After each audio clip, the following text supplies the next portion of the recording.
welcome back to another episode of the Strong Women Collective podcast. I hope you are having a gorgeous week. I am going to go straight in today because this is a topic that I have probably shied away from talking about for quite a bit because it's something that is incredibly nuanced, and I think there is so much discourse about it online that honestly for a bit I was like, is this even something that I need to weigh in on or that I want to weigh in on? But I've been having increasing conversations with clients, with the people that I work with, about this narrative around the skinny trend being back and what that means for us. And obviously the landscape at the moment it's quite an interesting space to be, I think, within the fitness industry. On the one hand, it feels like some of the great strides we made within the body positivity movement have started to fade away. We've got the GLP-1 noise, which I don't mean noise in a negative sense. I think it is doing incredible things for so many people.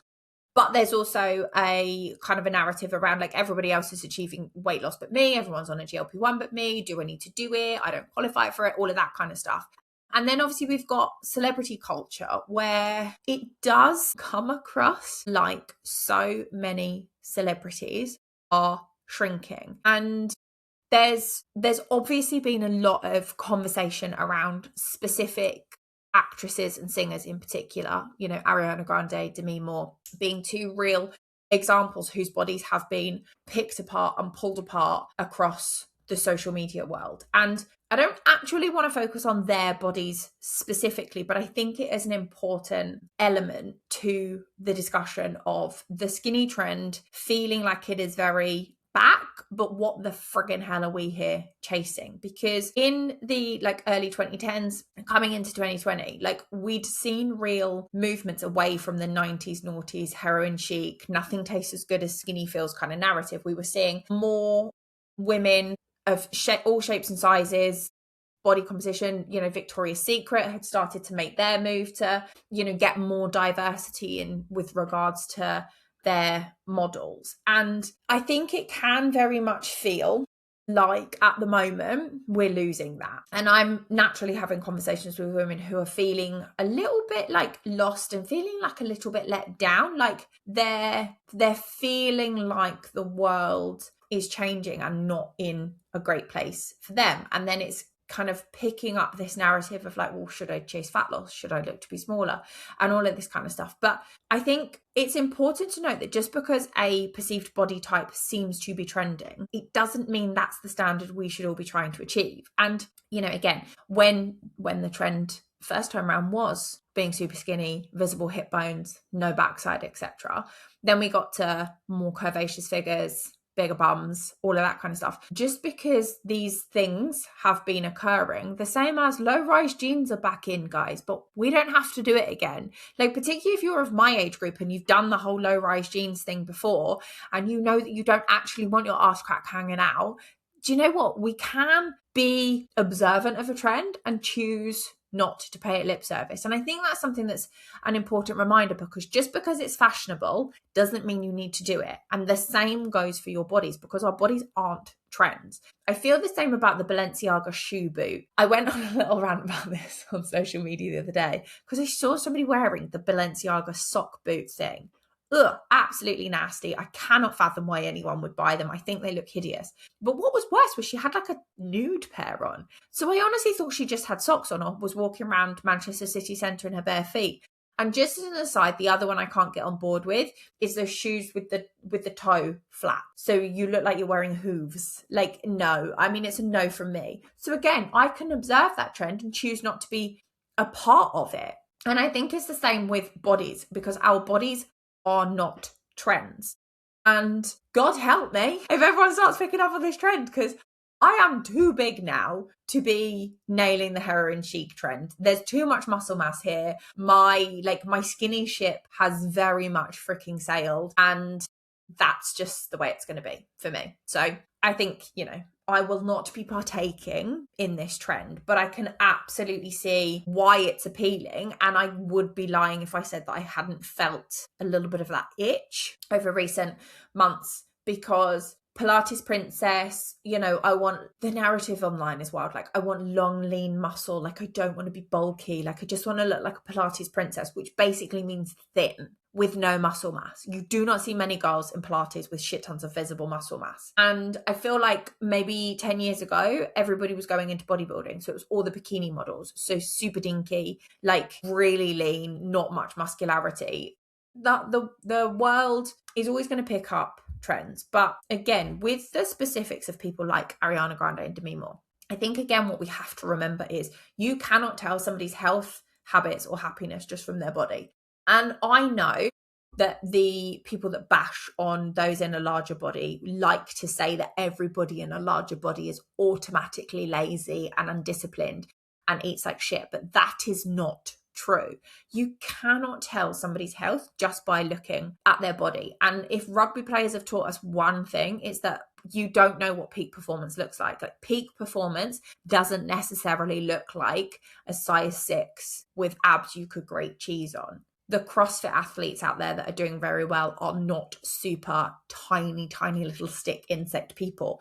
They are jacked with a lot of muscle mass. Rugby players, often bigger, broader, have more muscle mass, are carrying a little bit more body fat because they need sustained energy to be able to train. And that's the narrative that I think can often get missed. And when we're either glorifying or shaming these celebrities who have lost a lot of weight, we don't know what's going on for them. Like, Ariana Grande, when she was getting picked apart a couple of months ago, was fresh off the back of like filming Wicked. It was probably quite grueling, a lot of press, a lot of scrutiny on her body. She probably was stressed to high heaven, and she possibly wasn't looking after herself in the best way. She was probably in need of a good long freaking nap.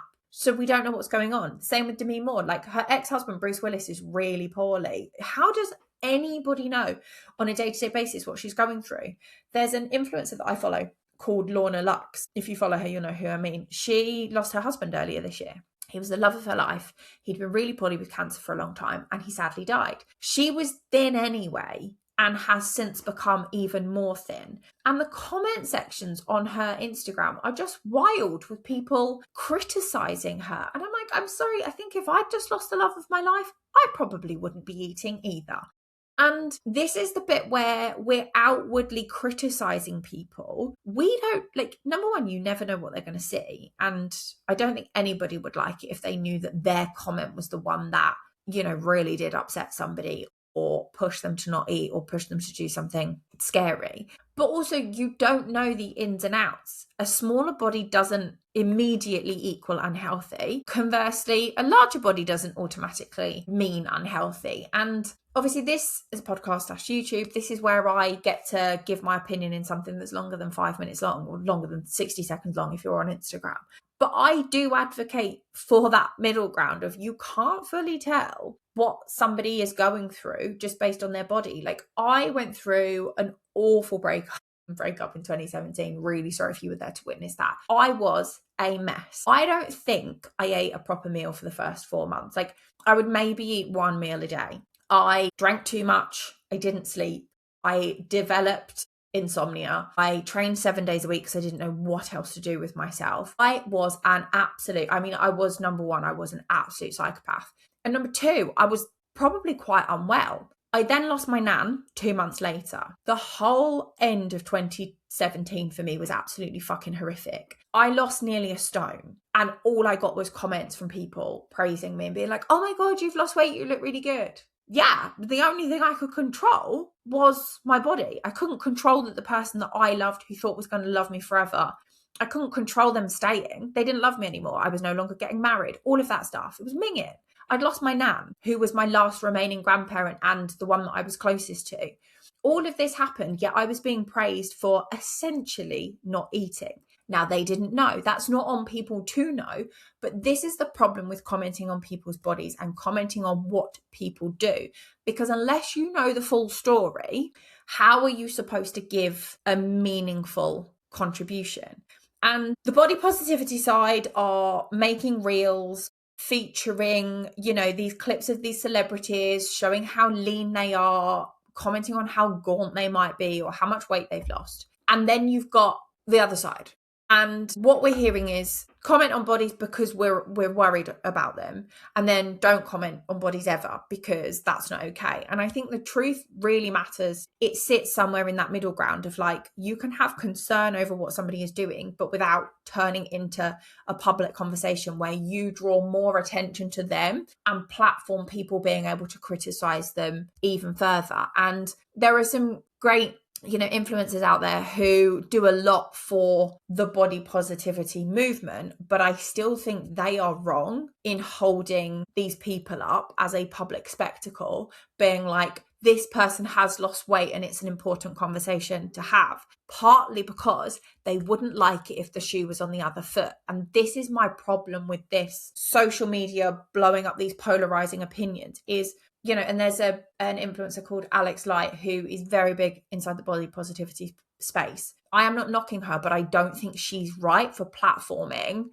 essentially criticizing what these people are looking like. And she is coming at it through the lens of a past eating disorder. So her experience will be different, but I still don't think that is any more okay than commenting that, I don't know, Lizzo has gained weight, or when Rebel Wilson was in a larger body that she'd gained weight, or Oprah Winfrey, or insert any other celebrity who has been absolutely criticized for their weight gain. And so many people are going to roll their eyes at this. I have really recently got into Molly May's YouTube vlogs. I know, come for me, I'm 35 and watching a fucking 27-year-old multi-billionaire trot around her house with a child and pregnant and second baby on the way, blah, blah, blah. I don't know why. It's something for me that I watch and I switch off and I really enjoy it. I'm nosy. She has had commentary upon commentary while she's been pregnant, going to Venezuela's wedding. If you don't know who these people are, maybe do a quick Google.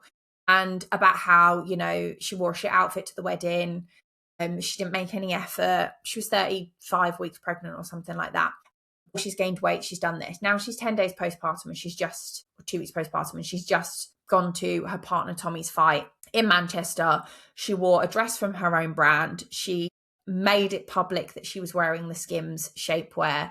And she's still having commentary about how she is setting an unrealistic example for other women postpartum because she's out and about outside the house 10 days after giving birth. She's wearing a figure hugging dress. She apparently looks uncomfortable. She apparently shouldn't have left her baby. And it's the same tired narrative over and over again of how women cannot win. Like, none of us can win. I've got friends who are coaches who have had comments about how they look a certain way, they're overweight, they don't look like they train, they shouldn't be coaching. I've seen people who have posted about the fact that they're competing and they've been told that they're ridiculous and they're too skinny and they're promoting an unrealistic ideal. We can't win no matter what we do.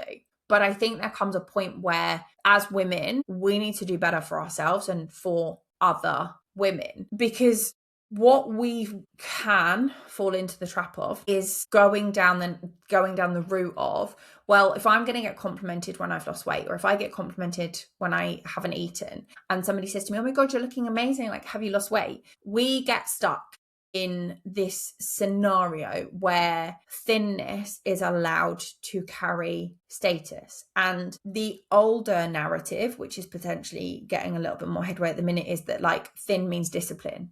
Thinner means more attractive. Thinner means more successful.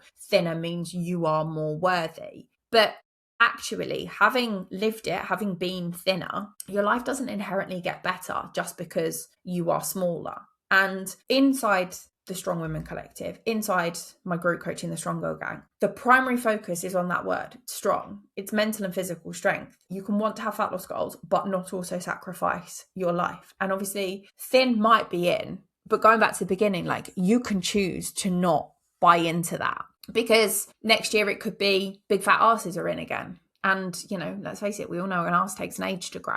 So a lot of women do get stuck in that trap of like, I'll just lose a little bit more. Like, once I lose another 5 kilos, I will apply for that job, or I'll start a business, or once I'm leaner, I'll start to feel confident in myself. And we actually did a talk last night inside one of the group coaching programs that I work on about body image, and how it is not about what we physically look like. It's how we think and how we feel about how we look. And you can't diet your way to better body image, because there is no magical body composition number where suddenly you start loving yourself. And for all those people that are like, Ariana Grande is setting such an unrealistic expectation for women. Maybe she's not happy being thinner. Like, have you thought about the fact that maybe she's going through a lot and she doesn't actually like that she's lost weight? Maybe she's feeling really self-conscious, but it takes a while to gain back the weight you have lost. So if she has been stressed to high heaven, maybe she's trying to eat more.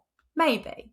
Like, maybe she's going through something that we can't see. This is the problem with picking women apart. But a smaller body doesn't necessarily fix a negative relationship with yourself the same way a larger body might not fix a negative relationship with yourself. But there is a huge difference between wanting to pursue fat loss for your own gains and from a healthful place where you see strength improvements, you have great energy, you eat enough protein, you eat enough nutrients, you feel fueled in your training sessions, you're able to perform to the capacity that you set for your body, you can enjoy food, you're building muscle, etc. Versus the other side of constantly hungry, constantly obsessed with the scales, afraid of carbs, socializing, just wanting to be smaller and smaller and smaller and take up space, right? This is what we do over here. Like, I don't want in a chat about skinny being back in and the pressures that we as women feel, I do not want you to think that I am anti-diet, because I am not. I am actually pro dieting when it's right for you. But in the same vein that I wouldn't say to somebody, oh, you've not been feeling great in yourself, you need a fat loss diet. I wouldn't say to somebody, no, you can't diet, even if they want to, and it's coming from a great place. And again, inside the realm of body image, there are coaches out there, body image coaches, who almost can come across as anti-diet, because they will argue that potentially if you are in a quote unquote normal body and your body is healthy, then you shouldn't diet. So somebody might say to me, why are you in a fat loss phase at the moment? Your body is overall healthy. I mean, my BMI was a touch over. It's like ever so slightly in the overweight bracket, but everything else is great. Body fat, visceral fat, blood pressure, resting heart rate variability, fitness, all of that stuff is absolutely bang on. So I'm not worried that I'm a little bit overweight, although I haven't actually tested my BMI. I might have just scraped back into normal. So some people then would go, well, why are you dropping your body fat? Like, if your body fat, I think it was like 26%, maybe that's absolutely okay. Well, because I want to. Because I do want to be a little bit leaner, but not at the expense of my performance, not at the expense of my strength goals. But some members of the body positivity brigade would say that I'm setting women back because I'm dieting when I'm in a healthful body. But this is the nuance. This is why I don't agree with making comments online about other people's choices. And this is why you won't catch me doing a post like, oh my God, Skinny's in, look at all these celebrities. Although the one person I will praise is that photo going around of Meryl Streep at, I think it was like the Devil Wears Prada premiere or some red carpet she attended. And you can just see, she's in like a straplessy dress. You can just see her trap. And the comment is like, she's got good bone density. And I fucking love it, because she's got the woman's got muscle mass, which means she's training, which means that she's going to have great bone density, which means she's doing the best thing for herself as she ages. And I freaking love it. I don't praise my clients for their fat loss directly. I praise them for showing up in a way that aligns with what they value and their goals. And I'll high five them for getting to where they want to be. But I'm not like, oh my God, you've lost 2 kilos this week. Like, you're the most awesome person in the world. I'm like, yay you for getting the results from the actions that you are putting in. And I think this is the point at which we go, okay, well, what does this mean for us? When it comes to setting goals for ourselves, is it coming from you, or is it coming from what you've maybe seen on the internet and feel like you've been told you should want? Are you chasing fat loss because you've seen slimmer celebrities? Or are you not chasing fat loss even though you kind of want it because you're listening to the body positivity side who say, if you're in a healthy body, then you shouldn't be dieting? This is something to think about for yourself, because I guess some questions to ask would be like, would I still want this if nobody saw it? For me, I know that I would. Does it make my life any better? Again, I'm not saying being leaner helps, but my running's definitely got faster, which for me is an absolute win. Can I maintain this? Again, something that needs to be taken into account is it's all well and good chasing a leaner, lighter body, but it's not your dream body if it's a nightmare to maintain. And I will absolutely bang that drum until I am dead. and gone. Because I work with a lot of women and they come to me and they say, I want to lose fat. And I'll say, why? And some of them recently have said, because I am sluggish, I have no energy, I am heavier than I should be, my knees are struggling, my chest is struggling, I don't want to feel like this. And I'm like, okay, cool, let's do it in the healthiest way possible. Let's build some great habits, let's build some great routines, let's factor in movement into your week, let's get you moving your body in a way that feels good. And then I have some girls who come to me, women, and come to me and they're like, I just want to feel better in my bikini. And I go, okay, well, will fat loss really do that? And they're like, I want to do it alongside working on my self-confidence and working on my strength and building muscle mass. And I'm like, oh, that's cool. It's not for us to judge somebody else's goals. Even in my job as a coach, I'll only push back if I think that it's not the healthy thing for you to do. Because I firmly believe we should all be chasing being stronger, because it's going to have a direct impact on how we live our lives. I believe we should all be resistance training, regardless of whether or not we also want to be doing Pilates, because that is going to help us lead stronger, healthier lives. But conversely, I also don't agree with the bodybuilding world who, think it's muscle mass above everything and flexibility and cardiovascular health don't matter. And there are coaches writing meal plans that don't include a single vegetable. I don't like any extreme side of the aisle, because I think it misses the fact that most of us need something more akin to, a little bit of the aesthetics, a little bit of the strength, bit of the healthful, bit of the body image, bit of the body positivity, bit of the cardio, even though it sucks, because that's what's probably going to get us living better lives overall. I know it feels like the world is just talking about weight at the moment. And as much as I am currently in a fat loss phase, I still will happily talk about being in let's say a heavier body, because again, I've had conversations with clients and they're like, it seems like everyone's 50 to 60 kilos now. Where are the girls who are 70, 80, 90 kilos? Well, I'm still closer at the moment to 80 kilos than I am 70. And you also have to think about your body composition, your height, your muscle mass, etc. And I'm not doing this to chase a specific weight. I am doing it to, I guess it's chasing more of a specific look. But my journey is one for another day. Obviously, with me, guys, I welcome commentary. I welcome discussion. Like, what are your thoughts on skinny being back in? Let me know. Feel free to drop a comment. Or you can also drop me a message on Instagram. I am at Harriet_strongwomencollective. Because obviously, if there are elements to this topic that are also stressing you out or you don't know how to handle, let me know, because it'll inform future podcast topics. Have a gorgeous week wherever you are, and I will be back with you next week. Goodbye.